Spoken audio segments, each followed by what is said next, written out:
Praise the Lord. I am Sister Carol, Pastor Dowell's wife, and I am Sister Cindy.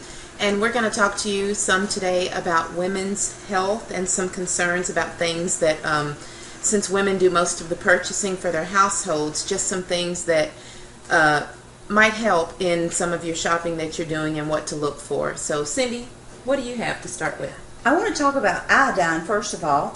And every cell in the body contains and utilizes iodine in a form. If iodine used to be in several of the food products, it was removed in the 1980s. So after that, we became deficient in iodine because it wasn't in the foods as it once had been.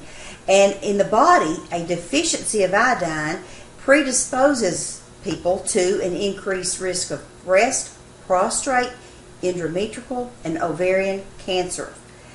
The breasts are the body's #1 storage site for iodine, and the ovaries contain the second highest concentration of iodine. Some studies show that up to 72% of the world's population is iodine deficient.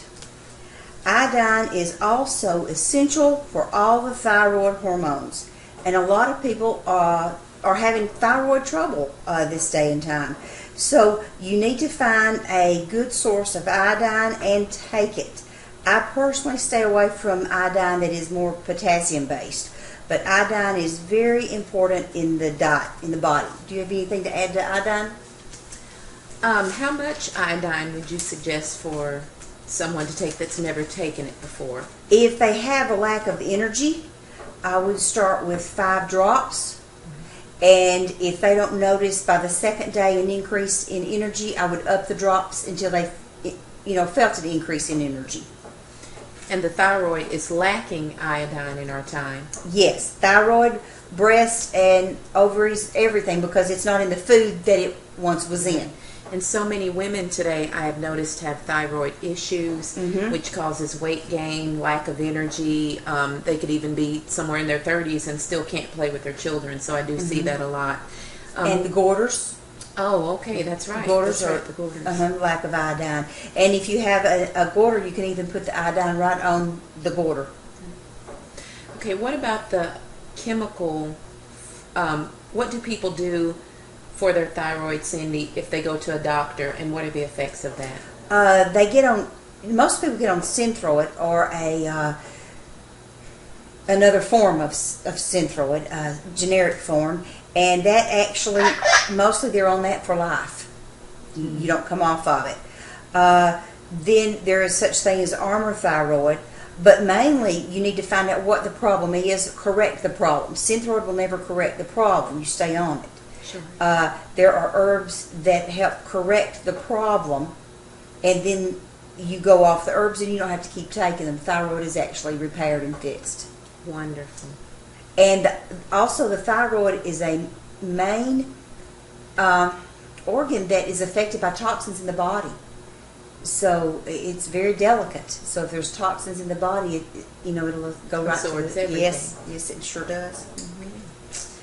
I also want to talk about the colon. Life and death begins in the colon. And if one wants to be truly healthy, you must have a properly working colon. It is best if you have a bowel movement for every meal that you eat. Most Americans are constipated. There's a need for fiber in their diet. And some facts about the stool. The stool should be the combined thickness of your pointer and middle fingers. It should come out long and narrow, not in just little pieces or balls. That would be constipation. One of the major causes of poor health starts with the colon. If you're constipated, the toxins sit in the colon, and then it can leak through the walls. It's called leaky gut syndrome, and then those toxins spread to the other organs. And in the women, you've got the ovaries and the uterus, the liver. You've got all that right in there. But that's why so many people have trouble with the uterus and the ovaries, because the toxins are leaching out. And then again, thyroid, major, toxins go there and causes problems. I personally feel that people need to do a colon cleanse 4 times a year. That's at the beginning of each season or every 4 months. The transit time for the colon should be around 18 to 24 hours. You can test that by eating something like corn, and then see what the transit time is.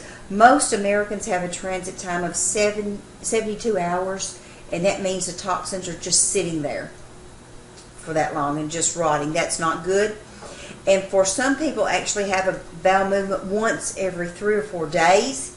And if you think of the food you've eaten and you put it in a pile in front of you and realize you only have one bowel movement every 3 or 4 days, where's the rest of that going? Just sitting there. Sits there rotting and rots. Bile is a yellowish color, so the color of the stool should be a light brown. But now if you eat, say, a lot of beets, it's going to have some red color. If you eat a lot of greens, it's going to have green, but just on the average of just everyday food. So it's very important to get the colon moving. You'll feel better and be healthier. Anything to add about the colon? Well, another thing, when the colon is backed up, the toxins have nowhere to go in your body. So toxins are going to release some kind of way or another. And I have seen them come out in acne. If your colon is backed up, I've seen a lot of women that are not going through puberty, that just their skin starts to break out and they don't know why, but their colon is not moving, so those toxins are trying to release through some other kind of way. So actually, you can release toxins through, of course, the colon, the kidneys, sweat through the skin, sure, the lymphatic system. So they're and the more systems that get clogged up, the worse your health is. Exactly. I also want to add that everyone just about in the Western society could benefit from taking probiotics. So many people freely take antibiotics, and that then messes up the flora in the intestines, and it gets everything out of balance, and it's really a good idea to take a probiotic to also help with the colon health. Okay. I want to touch just briefly on cholesterol. Cholesterol is not a cause of anything. It's but a symptom that something else isn't exactly right. And cholesterol, I personally feel, is becoming a pharmaceutical or man-made problem. If you notice, the cholesterol levels keep lowering to be healthy. And actually, there's such thing as too low cholesterol. Okay. And that's worse than, in my opinion, than high cholesterol. I personally want my cholesterol to be between 200 and 250. That's where I want mine. Low cholesterol is associated with the increased risk of cancers. And to figure out why your cholesterol may be too low or too high, you have to look at other blood work, not just cholesterol. You have to look at see what's really going on in the body. So if you get a blood work, you can take that to someone, an herbalist that may live near you. They can look at that blood work and figure out what's really going on. But a lot of people just quickly take medications. Do some research, read yourself, and find out what you think a good cholesterol level is. For you. For you. Right. But that's, anytime you take pharmaceuticals, it comes with a price. Sure. It will damage something. I also want to say, unless you eat about 60% raw foods, you may want to supplement your diet with enzymes, extra enzymes to help break down the food efficiently. That would just help with the digestion. So many people have poor digestion, and they have acid reflux and heartburn, and they'll notice after they eat a certain food they have this, but then they keep eating the food. That's your body telling you, don't put that in me. It's not agreeing with me. So I want to talk about water. It is so important to drink water. you can read, and some will say the body's 60%, some will say 70%. So somewhere between 60 and 70% water. You need to drink a type of good water, which would be the reverse osmosis, in my opinion, or the distilled water. A lot of people, when they start having fluid retention, will stop drinking water. Well, they're having fluid retentions a lot of times because the toxins are building up. What do you need to do? Flush the toxins out. Right. So if you've got fluid retention, actually drinking more water will flush those toxins out. Toxins will migrate toward fat. So the more toxins you have, the more fat you're going to have. So you need to flush all that out, and that will also help with losing weight. There's different amounts that they say you're to drink, but I personally feel if you'll drink a half an ounce for every pound you weigh. For example, if you're 150 pounds, you drink 75 ounces. That's a good place to start. Then increase it as you can. It's best to drink water 15 to 20 minutes before a meal.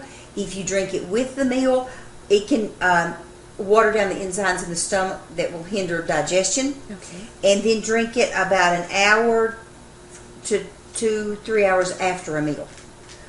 But water can be used as a medicinal property for the body. It is that good for the body. Sure. Do you have anything to add about water? Well, as far as water is concerned, one of the things that is very damaging as far as water is concerned is on the skin. A lot of times we use the chlorinated water. When we take a shower, when we wash our hair, those chemicals that are in the water go straight to the skin, and it takes 8 seconds for anything that you put on the skin to penetrate because it is an organ. So when you wash your hair and you're using tap water and it's not filtered and it's chlorinated, all those things are going into your body. They're causing hair loss in a lot of people. They cause scalp irritations and can dry out the skin because you're having chemicals go straight to your body, which go straight to your liver, and your body has to process that. So trying to use a good water, even not only for drinking but even when you bathe, is very important. Did you have anything else, Cindy, before I start? Yes, I have one more thing, and I want to speak very slowly as I give out the ingredients for this tincture. This is a recipe, and it will balance the hormones in women. It will stop the night sweats, and it will add lubrication. It is not for any certain age group if your hormones are out of balance at any age. Got it in a book. And you can make a quart or a gallon. You use it, and you can get on YouTube and see different ways of how to make the tincture. But use 80 to 100 proof vodka for this tincture. It's got dong shui, and for a quart you use 4 ounces. For a gallon of this, you use 16 ounces. It's got wild yam root. For the quart, again 4 ounces. For the gallon, 16 ounces. Chase tree berries. For the quart, 4 ounces. For the gallon, 16 ounces. Licorice root. For the quart, 2 ounces. And for the gallon, 8 ounces. Damiana leaf. 1.5 ounces for the quart, 6 ounces for the gallon, and hops whole flowers, 0.75 ounce for the quart, and 3 ounces for the gallon. This tincture will keep for 50 years. That's wonderful. Amazing. This is very, very good. Isn't it true, Cindy, that one of the ways that you can tell if your hormones are out of balance is if, like, say you're a young girl and your periods are off. Say 1 minute Your menstrual cycle comes after 28 days. The next month it might come after 16 days, and you kind of can't determine when it's coming. Isn't that one of the ways you can tell if your hormones are out of balance? That could be hormonal, and that's why this could be good for someone at that age. Okay. It doesn't have to be someone older. Okay. And there have been a lot of women that have been able to wean themselves off pharmaceutical hormone Estrogen, replacement things like that. Okay. by taking this. They've been able to do it in, say, 30 or 60 days by doing this. But notice I said they've weaned themselves off. So Right. if someone decided to do that, they would need to consult and see how they wanted to do that. Exactly. Okay. Okay. Back on skin, I'm going to talk a little bit about skin and hair. Women, we are the ones that usually do most of the grocery shopping for our households. So when you go to the grocery store and you buy your soap, your shampoo, your toothpaste, your laundry detergent, your dishwashing liquid, your body wash, your bubble bath, or whatever you happen to use, 9 times out of 10 it has sodium lauryl sulfate. This is something that's been talked about a lot, so I'm sure this is something you've heard of before. What sodium lauryl sulfate is, it's a chemical that cannot be metabolized by your liver in your body. It's what makes your shampoos and your toothpaste and things have the little sudsing up, but all it is a harsh chemical, and it eats away your skin's protection when you use it in your soaps. Here at Straitway, we try to make our own soap. We try to make as much as we can, so we know what we're putting in our body and use all good natural ingredients. In fact, sodium lauryl sulfate is the same substance that they use at car washes.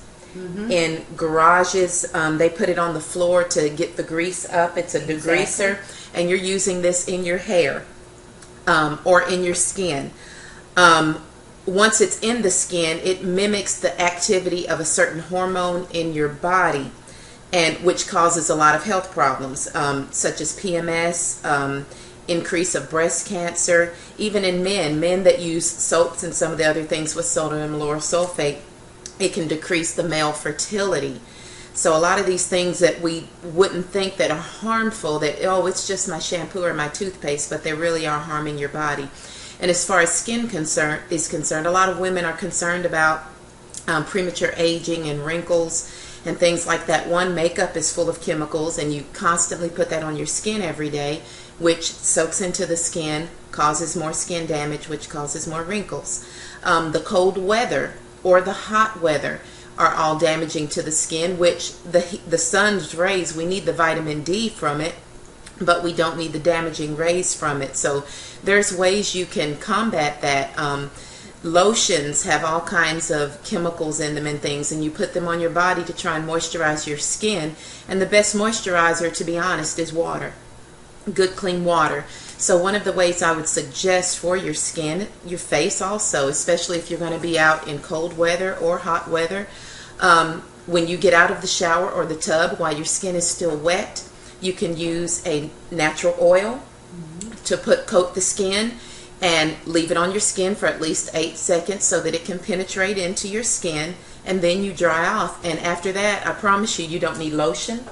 You don't need anything else on your skin. You might want to add something else to your face, say some shea butter, or to your feet or something like that. But that's one way to combat the dryness of skin and not have to use any lotion.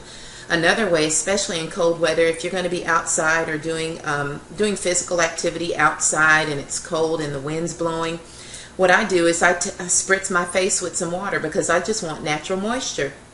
I'll put oil on my face, and so that when the cold wind hits my face, I don't have so much of the drying of the skin, and it really does help with wrinkles and the premature aging instead of getting all the other Botox, or I don't know what some of that stuff is called. So if you're trying to keep from looking like a raisin, you know, there's things you can do to try to help that. As far as something other for the skin, drinking good clean water, eating right, and taking your omega vitamins. Omegas are good for the body. They're in fish, and you need omega-3, 6, and 9, and that's something that you've heard all the time, but 9 times out of 10 people don't get enough essential fatty acids in their system, so that's one way that you can do it to help your skin from the inside out. And As far as the hair is concerned, sodium lauryl sulfate is probably in almost every shampoo out there. There are a lot of people waking up to it, and they have made sodium lauryl sulfate free shampoos, but then they have so many other chemicals to it that they may as well have the sodium lauryl sulfate in it. Even in baby shampoo. In baby shampoo. So automatically they're damaging your baby's hair and skin from birth. Your hair has a natural sebum, your scalp does. And when you put these chemicals into your hair to wash your hair, you clog the follicles of your hair, which causes hair loss, and it just attacks your follicles, which causes damage, which can cause premature graying if you're concerned about that. Overexposure to the sun or to the cold on your hair can also be damaging.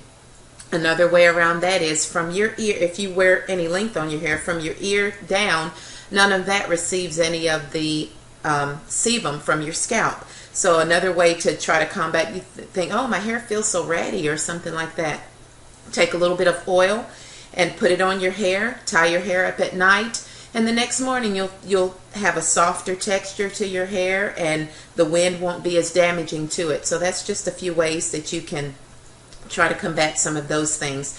You don't want to use if your hair is straight, you don't want to use a heavy oil like olive oil or something like that, but most of these you can find right in your kitchen. Safflower oil is a good oil to use on your hair if your hair is straight. If your hair is curly like mine, you can take a heavier oil because the curls will absorb it better. I just want to encourage you to read your labels, see what you're putting in your skin, see what you're putting on your hair, and what you're putting in your body. If it's something that you can't pronounce, if it's something that you can't eat, you surely wouldn't want it on the outside of your body either, because that's the first thing that people see are things on the outside. So did you have anything to add? I wanted to add that just like when you put something on your skin, it penetrates through the skin. It can be good for the skin in 6 to 8 seconds. Anything that you put on touches the skin that's bad is also in every organ in the body within 6 to 8 seconds. For example, if you're pumping gas, you get gas all over you, it's in the body. So we need to be very careful about what we let touch the body.